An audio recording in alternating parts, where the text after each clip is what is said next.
ठीक है। तो बेसिकली कंपनीज रिज्यूमे जब देखती है ना तो प्रूफ ऑफ वर्क्स देखती हैं, अपना गिटहब रेपो सही करो, जो भी प्रोजेक्ट्स कर लिया गिटहब पे डाल दो और उसका लिंक अपने रिज्यूमे में दो, क्योंकि कंपनीज आपका ना काम देखेंगी कि हाँ आपने ये एनालिसिस किया है। एनालिटिक्स वही होते हैं कंपनीज में, बस वो रियल डेटा पे होता है, आप एक डमी डेटा पे वर्क करते हो।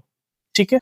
एंड सेकेंड चीज हो गई कि मतलब बहुत सारी चीजें सीखने की जगह पे तुम एक चीज में थोड़ा सा मास्टर भी बनो, लाइक सीक्वल में तुम विंडो फंक्शन वगैरह भी सीखो, एक्सेल के थोड़े मास्टर हो जाओ कि एक्सेल में ही पूरा का पूरा डेटा एनालिसिस कैसे करना है वो पूरा का पूरा सीख लो। ठीक है। तो अच्छा एक चीज और मैं इसमें ऐड कर देता हूँ वीडियो में, मेरे को याद आ गया कि अगर तुम गाइस ना एक्सेल से स्टार्ट कर रहे हो तो एक्सेल में तुम पूरा का पूरा एंड टू एंड एनालिसिस कर डालो। मींस डेटा आया, रॉ डेटा आया, चेक किया आपने, डेटा क्लीनिंग करी, ठीक है, डेटा को रेडी किया इनसाइट्स के लिए, इनसाइट्स निकालो, पीपीटी बनाओ। ठीक है। अब ये आपका एक एंड टू एंड प्रोजेक्ट हो गया ना। तो यही तो काम होता है कॉर्पोरेट में। फिर सेम काम किस में करना है आपको, सीक्वल में करना है। एक रॉ डेटा उठाया, ठीक है, उसकी डेटा क्लीनिंग करी, उसको सेट किया, पूरा का पूरा डेटा ट्रांसफॉर्मेशन किया आपने सीक्वल में, एंड इनसाइट्स निकाले, पीपीटी बनाया। ठीक है। अब उसको, ये आपका एक एंड टू एंड प्रोजेक्ट हो गया। सेम काम पावर बीआई में करना है, सेम काम पाइथन में करना है। बस इसमें क्या होता है ना, फास्ट होता है वर्क। एक्सेल से ज्यादा इंप्रूवमेंट आपको पावर बीआई में हो गया, उससे भी ज्यादा बड़े डेटा पे काम हो रहा है सीक्वल में हो गया, उससे भी बड़े हैवी डेटा पे आप काम कर रहे हो, काफी फ्लेक्सिबिलिटी हो जाती है पाइथन में हो गया। तो सेम काम एक्सेल से लेकर के ऊपर तक जा रहा है, बट चीजें थोड़ा अपग्रेड होती हुई जा रही हैं, आप फास्ट होते हो। ठीक है। बड़े डेटा पे भी वर्क करते हो तो काफी स्मूथली भी वर्क होता चला जाता है टूल्स वाइज, जो आप अलग अलग टूल्स पे जब वर्क करते हो। ठीक है। एंड इस तरीके से आपने डिसाइड कर लिया कि हाँ किस डोमेन में जा रहे हो, लाइक किस रोल्स के लिए जा रहे हो, आपने रोल वाइज कैसे प्रिपेयर कर लिया खुद को। ठीक है। एंड फिर क्या करना है, ये सारी चीजें सेट करके आप एक अपना रिज्यूमे बनाओगे। रिज्यूमे जब भी बनाओगे तो उसके साथ साथ अपना गिटहब तो रेडी करो, गिटहब के साथ साथ आप अपना लिंक्डइन प्रोफाइल को भी सेट करो। ठीक है। एंड स्टार्टिंग में गाइस ट्राई करो, मतलब ट्राई के आपको करना ही है कि लिंक्डइन पे ज्यादा एक्टिव रहो, और डेली एक असाइनमेंट तो करो ही। कैगल से तुम प्रोजेक्ट्स उठा लो, कैगल वेबसाइट है, ठीक है, वहां से तुम प्रोजेक्ट्स उठा लो। डेली नहीं तो 2 दिन 3 दिन पे या वीकेंड पे भी करो, बट महीने में 4 प्रोजेक्ट तो करोगे। ठीक है। वो आपके लिए प्लस पॉइंट होगा, क्योंकि बहुत ज्यादा स्किल्स आप उसमें यूज करते हो। सोचना कैसे है, इनसाइट्स कैसे निकालना, वो सारी चीजें उसमें ऐड होती है। तो ये सारी चीजें कर लो, लिंक्डइन पे एक्टिव रहो, एंड रिज्यूमे का कॉपी पेस्टिंग मत करना गाइस। तो अगर तुम जल्दी रिवर्ट चाहते हो ना तो रिज्यूमे ज्यादा बनाओ।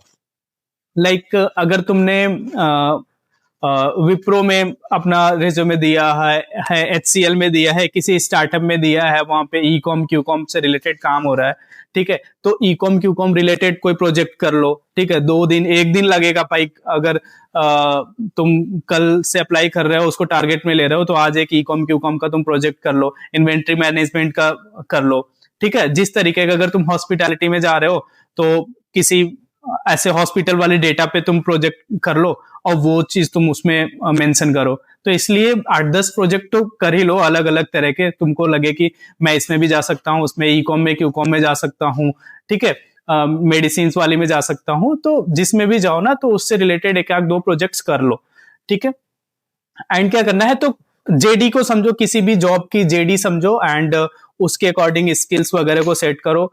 अपना रिज्यूमे एटीएस फ्री बनाओ, 1 पेज का बनाओ, बहुत ज्यादा उसमें ब्लैंक मत रखो, क्योंकि बहुत ज्यादा ब्लैंक होता है ना तो वो नहीं समझना मींस कि वो अट्रैक्टिव नहीं लगता, इंप्रेसिव नहीं लगता, सामने से ही लग जाएगा ये यार क्या बच्चों वाला रिज्यूमे है, इसको वैसे भी कुछ आता नहीं होगा, रिज्यूमे बनाने तो आता नहीं है, तो आगे क्या ही आता होगा। बट ऐसा नहीं होता, काफी ऐसे लोग होते हैं जिनको टेक्निकली काफी स्ट्रांग होते हैं, बट रिज्यूमे उतना अच्छा नहीं होता है, एंड कम्युनिकेशन में भी लैक कर जाते हैं।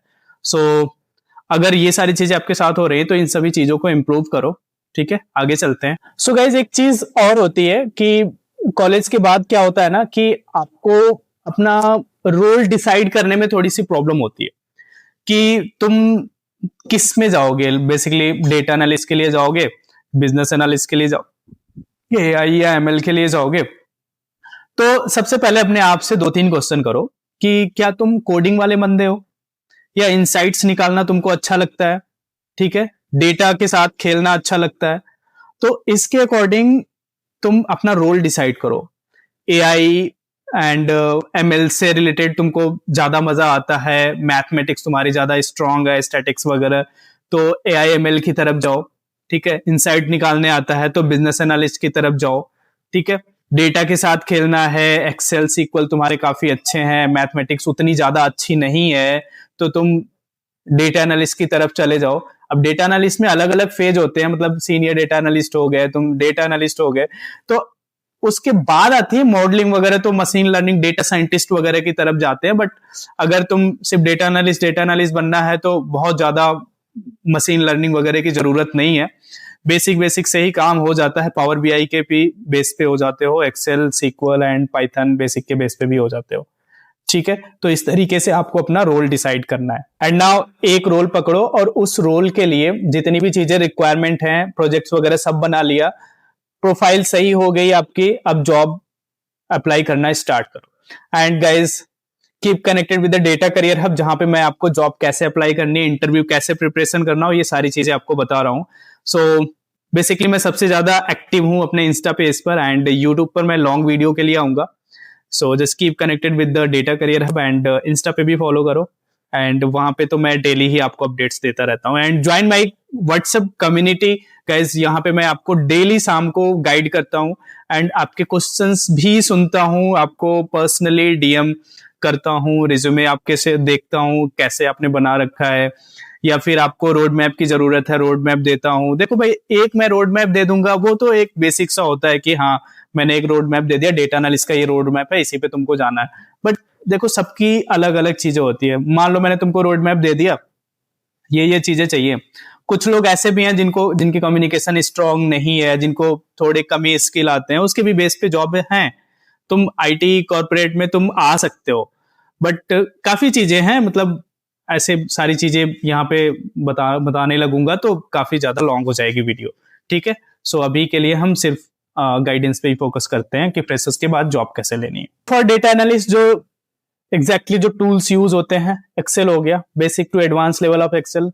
सीक्वल यूज होता है, सीक्वल यूज करने के लिए आप माई सीक्वल का यूज करो, पावर बीआई का यूज होता है। एंड तुम गाइज अगर सोच रहे हो ना कि तुमको पावर बीआई आ रहा है तो तुमको जाकर के तुमको डैशबोर्ड डेवलप करना होगा, ऐसा कुछ नहीं होता है। कंपनीज के ऑलरेडी डैशबोर्ड बने होते हैं, उसमें तुमको डेटा का इंसाइट्स वगैरह चेक करना होता है, और अलग अलग केपीआईज को टारगेट में करना होता है कि वो सही है या नहीं है। डेटा रिफ्रेश करना, डेटा लोड करना, यही ज्यादातर काम होता है। एंड कभी कभी कुछ नया इंसाइट बनाना होता है तो डैक्स वगैरह तुमको लिखना होता है।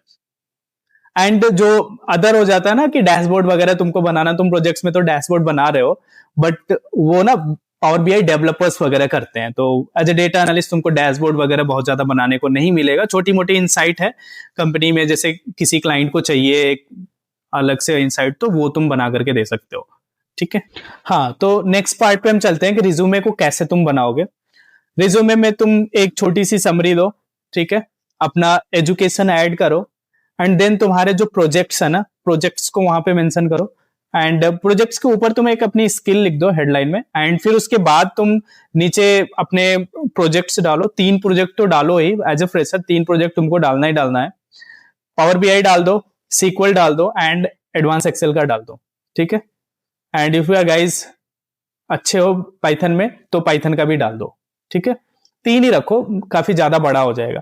एंड हर एक प्रोजेक्ट्स में तुमने की पॉइंट्स क्या क्या किए, इनसाइट्स किस तरीके की तुमने उसमें निकाली है, एंड हर एक प्रोजेक्ट के नीचे ना की स्किल्स डालो कि तुमने इसमें कौन कौन सी की स्किल्स यूज करी हैं कि ये प्रोजेक्ट्स रेडी हो पाया, ठीक है। तो इस तरीके से प्रोजेक्ट हो गया। फिर उसके नीचे आप अपनी हॉबीज वगैरह डाल दो, आपको क्या चीजें पसंद है, थोड़ा सा एक्स्ट्रा करिकुलम एक्टिविटीज को डालना जरूरी होता है, ठीक है। तो इस तरीके से आप अपना रिज्यूमे रेडी करोगे, एंड चीजों को काफी एक्सप्लेन करके लिखना। शॉर्टकट ही सिर्फ चैट जीपीटी ही मत मारना। चैट जीपीटी मारो क्योंकि एआई है तो यार तुमको यूज तो करना ही है, करो, उसका फुल यूज करो, बट उसको कैसे यूज में लेना है ये भी तुमको ध्यान में रख के करना होगा। और सभी प्रोजेक्ट के सामने एक लिंक डालो अपने गिटहब अकाउंट का, जो भी प्रोजेक्ट कर रहे हो उसकी रेपो का वहां पे तुम उसको लिंक डाल दो, ठीक है। एंड ऊपर आपके रिज्यूमे के ऊपर आपका नेम, एंड वहां पे आप लीड कोड, हैकर रैंक वगैरह पे जो भी प्रैक्टिस करते हो, सीक्वल वगैरह तो प्रैक्टिस करना ही है। देखो मैं ये चीजें गैप कर रहा हूँ, तो आप उन सभी वेबसाइट्स पे भी अपने अकाउंट्स बना करके वहां पे लेवल कंप्लीट करो, बेसिक टू एडवांस लेवल जाओ, सारे क्वेश्चंस प्रैक्टिस करो, सो दैट कि तुम्हारी स्किल्स तुम्हारी भूले ना, मतलब एनालिसिस जो माइंडसेट है ना, उससे तुम हमेशा कनेक्टेड रहो। एंड उनका भी लिंक डालो, सो दैट कि रिक्रूटर्स देखते हैं कि जाते हैं कि हाँ तुमने ऐसे ही लगा रखा है या फिर कुछ क्वेश्चंस वगैरह भी सॉल्व करे हैं तुमने, तो उसका भी लिंक दो, एक प्रोफेशनल तरीके से बनाओ, ठीक है। आगे मैं वीडियोस में और भी बताऊंगा कि आपको अपना पर्सनल प्रोफाइल वगैरह भी एज ए डैशबोर्ड के थ्रू कैसे बनता है, वो भी मैं बताऊंगा नेक्स्ट वीडियो में।